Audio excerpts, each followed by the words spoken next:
Africa needs our strength.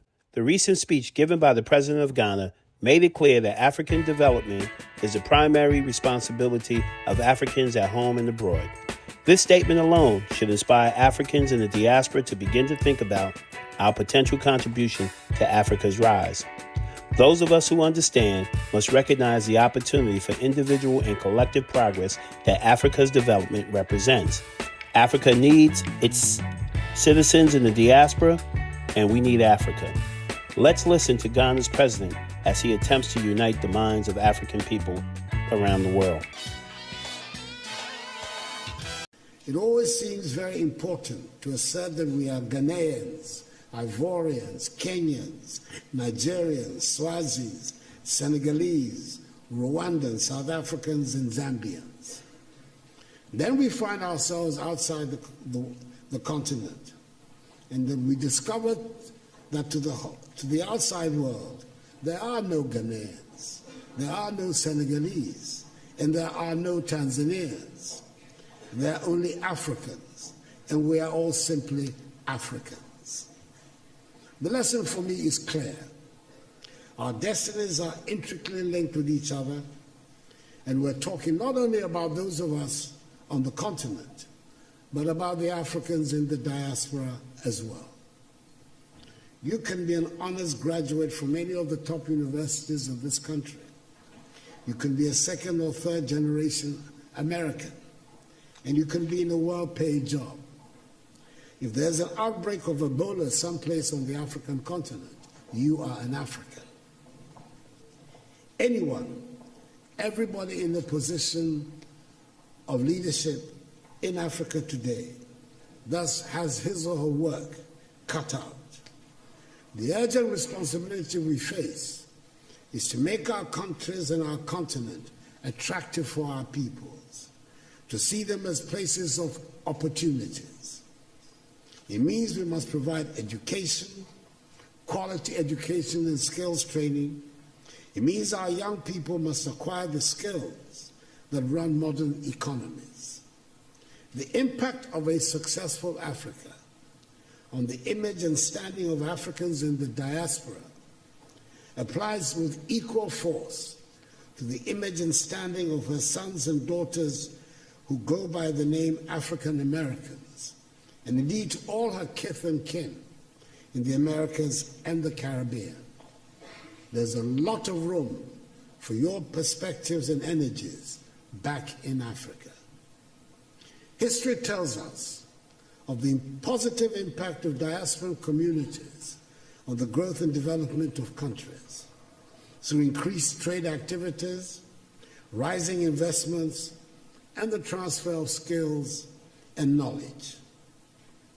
Take the case of China, for example.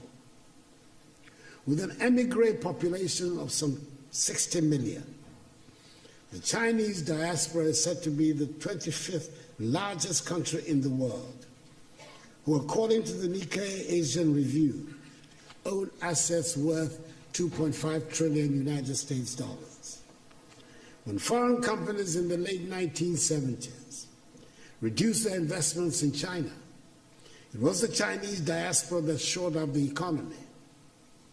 According to the Washington, D.C.-based Migration Policy Institute, MPI, half of the foreign direct investment, that is some 26 billion United States dollars, that transformed China into a manufacturing powerhouse in the 1990s, originated from the Chinese diaspora. That is the rationale of Ghana's initiative of Beyond the Return, which is building on the considerable success of the Year of Return and the renewed enthusiasm around building Africa together. We must work to help change the African narrative, which has been characterized largely by a concentration on disease, hunger, poverty, and illegal mass migration. Let us all remember that the destiny of all black people, no matter where they are in the world, is bound up with Africa.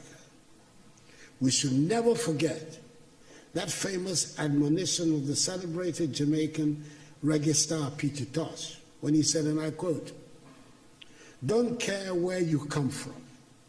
As long as you are a black man, you are an African, unquote.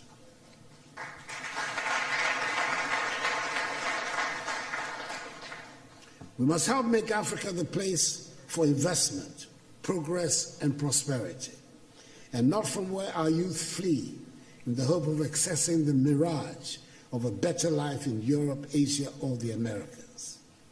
That is what the Beyond the Return seeks to do, so we can derive maximum dividends from our relations with the diaspora in mutually beneficial cooperation and as partners for shared growth and development. The second half of the 20th century witnessed a great blow for human progress and freedom when the African peoples, in the wake of Ghana's shining example, liberated themselves from the colonial and imperialist yoke and the racist ideology of apartheid and emerged as free, independent peoples to construct new nations of hope and advancement. The first half of the 21st century should consolidate this development and see the growth of modern, prosperous, technologically advanced nations within a united Africa, which would make a reality of the dream of the 21st century as the African century and bring dignity and respect to black people all over the world. We've done enough talking, and dare I say we've had enough conferences and workshops.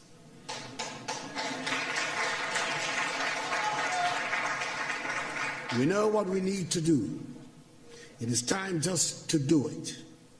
We've run out of excuses for the state of our continent. We have the manpower. We should have the political will. It is time to make Africa work. We have good reason to be proud of who we are and the beautiful continent that is ours with its vibrant cultures. The geographic space covered by Africa makes it the second largest of the 7 continents. It has 30% of the world's remaining minerals of value. It has some of the most breathtaking scenes on our planet. It has plants and animals that are wonders of the world and critical for the survival of the globe. I hear a lot about the need to change our narrative and tell our own good story. Ladies and gentlemen, as the saying goes, nothing succeeds like success. If we work at it, if we stop being beggars and spend Africa's monies inside the continent, Africa would not need to ask for respect from anyone. We would get the respect we deserve. We should all embrace the spirit of a global African Renaissance by taking the most important step in any successful endeavor, and that is to make a decision. Let's make a decision about what we really want in the African world. The rise of Africa by the unification of Africa's sons and daughters has been the dream of our sincere leaders in Africa and throughout the diaspora. Let's make a decision that will empower and direct our future, and let's consider the awesome, creative, and energizing power in the setting of a goal. Let's reawaken the mighty words of the Honorable Marcus Garvey. Up, you mighty race, you can accomplish what you will. Let's all wake up and do our part.